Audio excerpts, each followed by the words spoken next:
Hello दोस्तों, इस video में समझेंगे लौटता मानसून या मानसून का निवर्तन बोलते हैं इसे, या उत्तर पूर्वी मानसून। समझ गए? इसको बोलते हैं इंग्लिश में रिट्रीट ऑफ मानसून। और ये क्लास नंबर 27 है और साथ में महत्वपूर्ण फैक्ट समझेंगे। और ये भारतीय भूगोल का चैप्टर चल रहा है और मैप से समझेंगे। समझ गए? और ये पीटी के साथ मेंस में ही पूछा जाता है, पीटी और मेंस में दोनों में पूछा जाता है। चलिए देखते हैं। और सारा का सारा खेल है पृथ्वी का और सूर्य का। समझ गए? चलिए आगे देखते हैं। पहले समझ लीजिए ये आखिर ये लौटता क्यों है। मान ये आपका पृथ्वी है, देखिए, ठीक है। इसको बीचे बीच दो भागों में काट देते हैं। इसको बोलते हैं उत्तर की तरफ उत्तरी गोलार्ध बोलेंगे, दक्षिण की तरफ दक्षिणी गोलार्ध बोलेंगे। और बीच वाले जो बीचे बीच काटे हैं इसको बोलते हैं जीरो डी लाइन, विषुवत रेखा बोलेंगे, इक्वेटर बोलेंगे, भूमध्य रेखा बोलेंगे, सब इसी का नाम है। समझ गए? ऊपर जो है 23.5 डिग्री इसको बोलते हैं कर्क रेखा बोलेंगे। और नीचे जो बोलेंगे इसको क्या बोलते हैं? मकर रेखा बोलेंगे, मकर रेखा बोलेंगे। 23.5 डिग्री मकर रेखा। समझ गए? तो मेन चीज़ यही फोकस करना है। तो आपको पता है कि भारत के बीचों बीच कर्क रेखा गुजरती है। भारत के जो बीचे बीच है कर्क रेखा गुजर रही है, ठीक है। तो जो जीरो डिग्री लाइन पर है, तो जो सूर्य है 2 बार इस पर लंबवत चमकती है जीरो डिग्री लाइन पर। जैसे में 21 मार्च और 23 सितंबर को चमकती है, क्योंकि 12 घंटा रात और 12 घंटा का दिन होता है। इसके बाद जब कर्क रेखा से 21 जून के बाद जो लौट जाती है, तो धीरे धीरे यह 23 सितंबर को विषुवत रेखा पर चमकती है। और 23 सितंबर के बाद धीरे धीरे मकर रेखा की तरफ चलती है सूर्य। समझ गए? ये सूर्य तो स्टेबल है, लेकिन ये पृथ्वी घूमती रहती है। तो जो सूर्य की रोशनी है धीरे धीरे मकर रेखा के पास पहुंचती है। तो सारा का सारा जो भारत में जो नमी गया रहता है दक्षिण पश्चिम मानसून का, तो सूर्य आपका यहाँ पहुँच गया, धीरे धीरे यहाँ पहुँच गया है, ठीक है, पहुँच रहा है, ठीक है। धीरे धीरे यहाँ पहुँचेगा, कर्क रेखा यहाँ पर हो गया, बीच में विषुवत रेखा हो गया, इधर नीचे मकर रेखा मान लीजिए, ठीक है।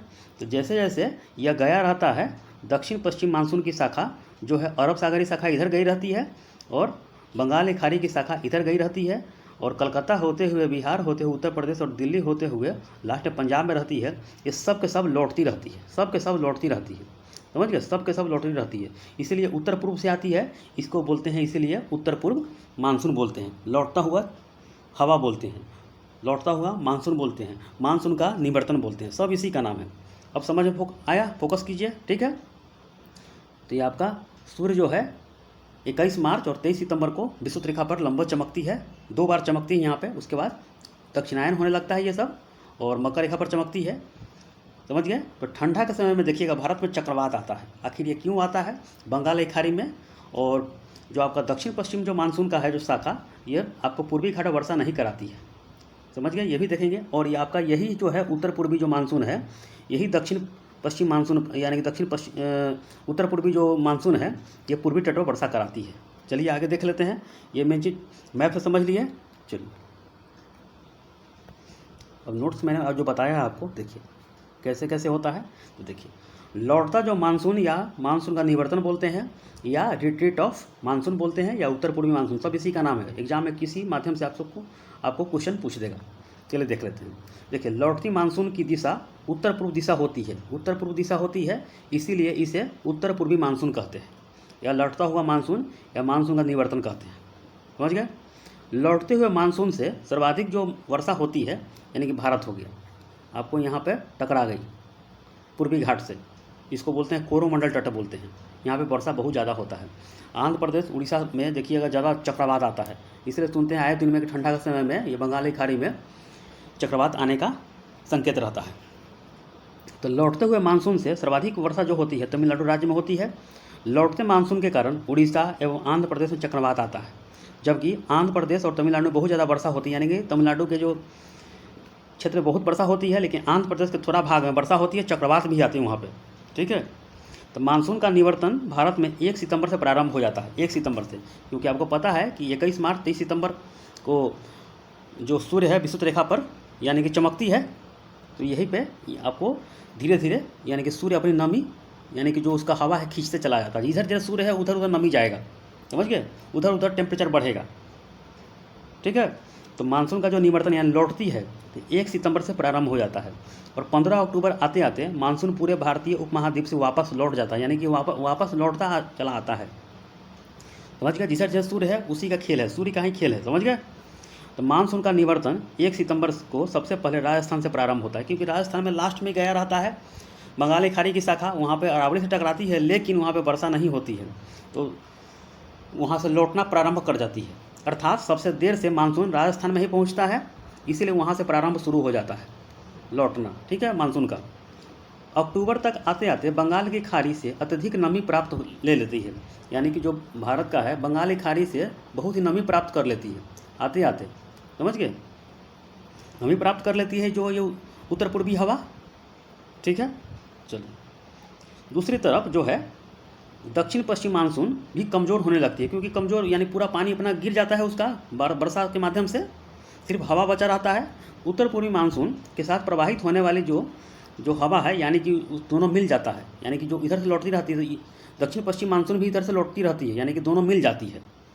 परिणाम स्वरूप लौटता मानसून है बंगाल की खाड़ी से आर्द्रता और नमी ग्रहण कर लेता है, यानी कि यहाँ पे जो मिलता है टेम्परेचर वो नमी ग्रहण कर लेता है, ठीक है। और दूसरी तरफ उत्तर पूर्वी मानसून के साथ मिलकर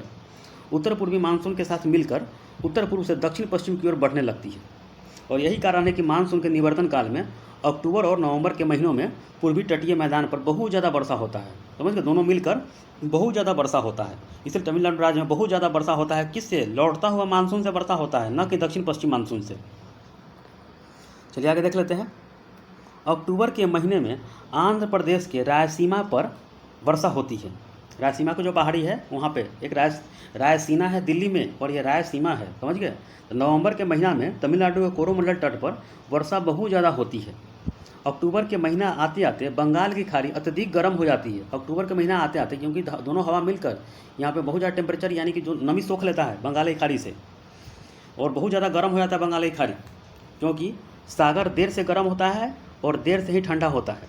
तो बंगाल की खाड़ी का गर्म सतह उष्ण चक्रवातों के उत्पत्ति के लिए अनुकूल दशाएं प्रदान करता है, यानी कि इतना टेम्परेचर हो जाता है महासागर का कि बहुत ज़्यादा टेम्परेचर प्राप्त कर लेता है। यह चक्रवात पूर्व से पश्चिम की ओर यानी कि पूर्व आपका हो गया और पश्चिम इधर हो गया, पश्चिम की ओर चलते हुए पूर्वी घाट से टकरा जाता है। यानी कि उड़ीसा में देखिएगा चक्रवात इतना आता है, यानी कि इतना तूफान रहेगा कि शहर के अंदर प्रवेश कर जाता है पानी उसका, समझ गए। तो पश्चिम की ओर चलते रहता है, चलते हुए चक्रवात पूर्वी घाट से टकरा जाता है और वहाँ वर्षा कराता है। उड़ीसा के उत्कल तट, आंध्र प्रदेश के जो आंध्र सीमा है यानी कि रायसीना के तट है, और तमिलनाडु के कोरोमंडल तट पर वर्षा बहुत ज़्यादा कराता है, समझ गए। इसीलिए ठंडी के दिनों में तमिलनाडु के तट पर बहुत ज़्यादा वर्षा होता है। तो आपका यही मेन टॉपिक था, यही आपको फोकस करना था। आपका सारा का सारा ये ख़त्म हो चुका है, लौटता हुआ मानसून समझ गए। एक बार और फोकस कर लीजिए कि लौटती मानसून की दिशा उत्तर पूर्व दिशा में होती है, और इसे उत्तर पूर्वी मानसून ही बोलते हैं, यानी कि मानसून का लौटना बोलते हैं, मानसून का निवर्तन कहते हैं। और लौटते मानसून के कारण उड़ीसा और आंध्र प्रदेश में चक्रवात बहुत ज़्यादा आते हैं, जबकि आंध्र प्रदेश का कुछ भाग और तमिलनाडु में बहुत ज़्यादा वर्षा होता है। इसीलिए लौटते हुए मानसून से सर्वाधिक जो मात्रा में वर्षा होता है पूर्वी तट यानी कि कोरोमंडल तट से टकराकर बहुत ज़्यादा तमिलनाडु राज्य में बहुत ज़्यादा वर्षा होता है। यही आपको होता है लौटती हुई मानसून, समझिए, उत्तर पूर्वी मानसून होता है। इसके बाद देखेंगे पश्चिम विक्षोभ है यानी कि वेस्टर्न डिस्टर्बेंस, ये काफ़ी भी आई है। उसके बाद आपका धीरे धीरे ये खत्म होते चला जाएगा मानसून चैप्टर, ठीक है। इसको रिवीजन बार बार कीजिए, जितना बन चुका है वीडियो है, ओके।